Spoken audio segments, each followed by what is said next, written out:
Hello and welcome to the post-race show for the Domino's 200 round number 15 in the Canadian eMotorsports Network NASCAR Series Season 3, and also the opener of the round of 8, where we got ourselves the first entrant into our Championship 4 for our third season, and that's the man who was on pole tonight, the number 18 GTR Motorsports outfit of Mike Nickens, the Toyota out of Jacksonville, Florida. And it was quite an affair there, especially in the last 10 laps or so. Absolutely competitive all the way through. We've got Mike Nickens here on the line celebrating his second win of the year. Mike, have you had a chance to breathe even at all? No, I've held my breath this entire time, just like I did the final 10 laps. But before we get too far into this, Jordy, I got to hit you with one of my favorite drivers' best lines. Good old AJ Allmendinger. Give you a big old let's go, baby. Let's go. And yeah, well earned to say the very least. So now that we've had, a few minutes since the end of that race, and again, a very stressful ending there with 3 or 4 of you guys very much in contention right up until the flag. Now that you've had a few minutes to kind of process it again, you've found your way into the Championship 4. So first thoughts on knocking off that particular accomplishment. This was huge. I don't have to worry about Phoenix for one thing, so I can just go straight into Phoenix and just relax and have some fun and just go out there and race, do some circles, and see where I fall. And I won't have to worry about points or anything, and head straight into the finale. So I can kind of start putting together some adjustments or thoughts on what I want to do for the finale. I got a little head start on that, knowing I'm guaranteed a spot in those final 4. So it's kind of a relief. I'm still catching my breath. I was shaking. I was nervous, and that was an incredible race between myself, JJ, Ty, and Jacob. Wow, that was a great race. And I was going to touch on Phoenix a little bit later, but since that was the first thing you brought up, let's get right into that, because again, obviously much less stress now, knowing that you've done everything that you can do to get yourself into the Championship 4. Obviously a win kind of cures everything. So Yep.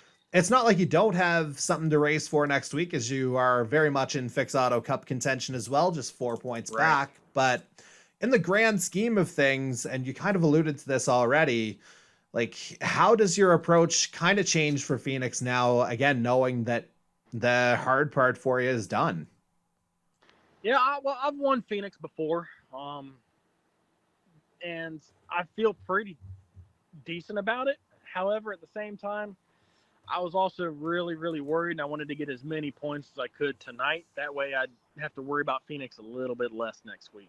So now I don't have to worry about Phoenix, and like you just mentioned a minute ago, I got to worry about the Fix Auto Cup, which that's the finale for the Fix Auto Cup, and don't have to worry about points for Homestead, but I got to worry about where Ty and JJ are on the track at all times, especially Ty, because he's the leader in that, and JJ's, I don't know, 20, 25 points behind because he missed a race. But yeah, so I just gotta worry about Mr. Higginbotham, and I'm gonna go out there and try to keep that 97 car in my sights. And we're looking forward to seeing how that goes. Of course, you had the 97 car either in your sights or in your mirror throughout the course of the evening as well, especially, in that final stage or final portion of the race after that last green flag pit stop. So let's take a look back at those last 10 laps, first of all, and then maybe we'll get into some of the specifics after. So how were you able to kind of hold things together, knowing that you had absolute jackals behind you trying to, take that top spot? You think I was holding things together, but I was not. They had fresher tires, and I was nervous because they were catching me, and I was not holding things together.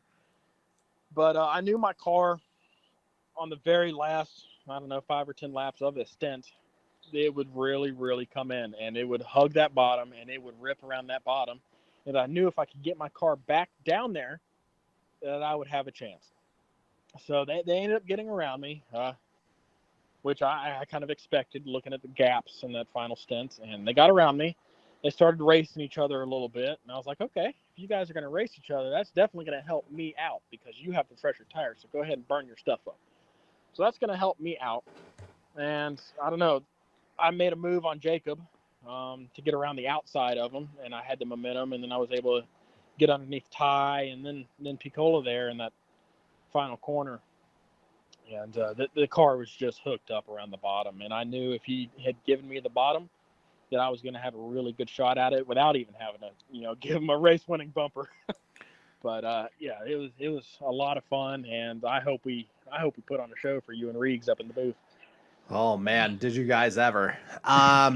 Yeah, so you kind of alluded to it there a second ago. Like obviously things just got tighter and tighter and obviously crazier in the last few laps, but take me through that last lap move that you were just referring to on John Peden there that again ultimately wound up being the difference in you taking the win by I think it was 5/100ths of a second there at the very end. Yeah, well, my car was set up for the bottom. It was it was a little bit too loose for my liking on the top, so I really didn't prefer that. And going into one, he left me room on the bottom, which I was a little bit surprised about. So I was thinking he might go a little bit defensive and take my line away, knowing that I preferred the bottom line, but he left it open. And I was able to get right there on that left rear quarter panel coming out of turn 2. And I used a little bit of side draft to get down to corner number 3. And then just he missed his entry just a little bit is what he was saying. He was a little bit tight on entry. And that opened the door for me to just just charge the bottom. And I charged the freaking bottom of the track, and it stuck. And I knew he was going to have a run coming off, and if I could block that, it was clean sailing to the line, and I was able to do that. And it was good, clean, fun racing between me and one of my really, really good buddies on this game. So prop to Piccola there. I call him Piccola affectionately. So props to Piccola for racing me clean. And man, I hope we can do it again at Homestead. Yeah, and again, we're only a couple of weeks away from that, which is crazy to think about, but obviously still, a week in between now and that final race, of course, that being the Chase Beatty 200 now that was just announced last week. So you're obviously one of the GTR guys. That's no secret at this point. So how significant is it for you to have gotten into this final race knowing that it bears the name of another one of your good kind of racing buddies that you've met over the course of your online experience?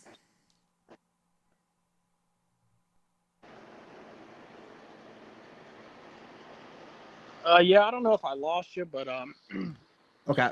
I know I was going to save that for last, but since you brought it up, I'm going into Homestead. I'm going to do this for Chase. My prayers are with him. I know he's going through a tough time right now, and I can't wait for him to make a return on this game because I know he's going to come back one day, and he's going to go back to his winning ways.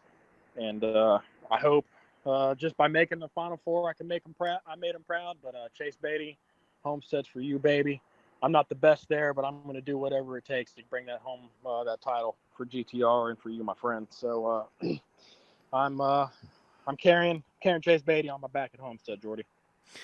All right. And again, you've got your place booked there and a little bit less for you to worry about next week as we head to, again, good old Phoenix Raceway, assuming that I actually put the proper graphic in here, which we'll do that little edit here in real time. These things happen, obviously, given the context of the evening, might be a little understandable. Now we have the proper graphic up. So it is, of course, the Fix Auto Charlottetown 250. And again, that is going to be at Phoenix Raceway.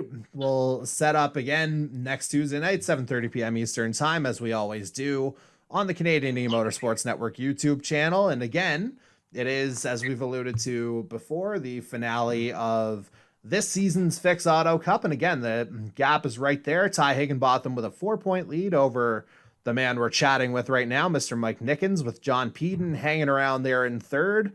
Realistically, a 3-horse race in that particular competition, but obviously a lot to be decided. One thing that doesn't have to be decided, though, is one part of our championship 4. So, Mike, again, congratulations on really a hard fought victory with a car that looked like it was running really well all night. And we'll see you at Phoenix next week, but more importantly, Homestead the week after that.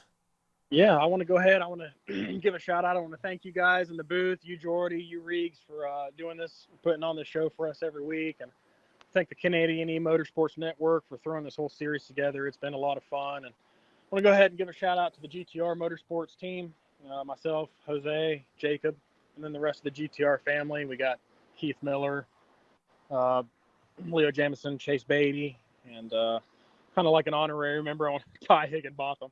So shout out to you guys, for racing clean every week and going in here and having a lot of fun. And man, I didn't think I'd be up in their booth again this season, but boy, what a race, what a night. And I'll see you guys in Homestead.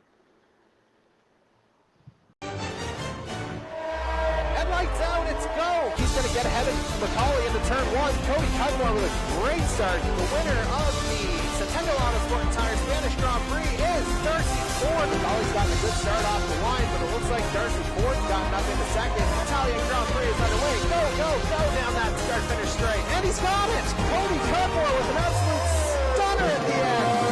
Stealing pole position. Here goes your winner, the 5190 Racing Bugatti of Jason Butler, your champion of the Formula One Series, Corbin McCauley. Daniel Cudmore, he wins Season 2 of the Formula One Series.